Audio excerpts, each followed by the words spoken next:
Bonjour, je m'appelle Frédéric Graff, je suis biennois et j'ai passé ma vie professionnelle à enseigner les arts au gymnase du bord du lac. Pour Bien Ensemble, j'ai choisi de vous emmener au nord de la ville, dans un coin caché, un écrin de verdure blotti entre les gorges du Taubenloch et l'hôpital régional. Ce vallon s'appelle le Ried. Le Ried, dans mes souvenirs, c'est l'histoire d'un bambin qui, dès qu'il a su mettre un pied devant l'autre, passait le plus clair de ses journées dans les bois. Avec les enfants de son quartier, il partageait ce terrain de jeu magique et vaste comme le monde. Notre petit Pousset eut au fait de remarquer une bâtisse étrange, une maison inhabitée qui semblait tout droit sortie d'un conte. Une immense verrière occupait la moitié du toit et il était interdit d'y pénétrer. Pour tout cela, mais aussi par quelques mystères, elle exerçait un pouvoir d'attraction irrésistible sur notre bambin. Des années plus tard, j'ai découvert que cette maison avait été l'atelier d'un peintre et que même tout le vallon et les fermes attenantes lui appartenaient.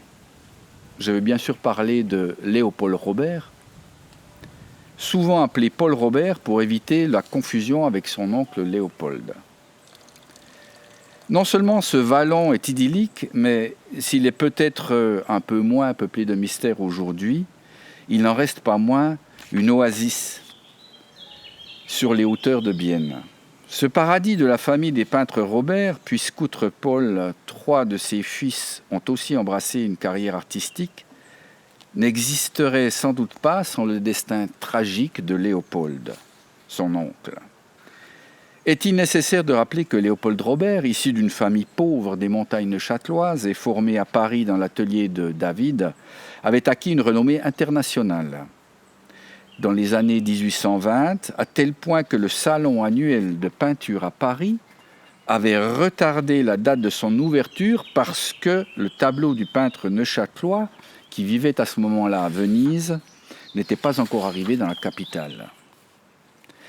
Il n'est peut-être pas étranger à l'esprit romantique de ce parent si ce lieu a en grande partie conservé son caractère bucolique, puisqu'en léguant la propriété et tout le vallon à la ville de Bienne, la veuve de Paul Robert a stipulé qu'on ne pouvait pas y construire.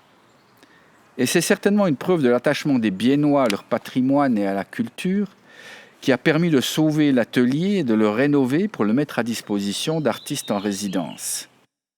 Pour couronner le tout, la ferme est toujours exploitée, et ceci de manière on ne peut plus respectueuse de l'environnement.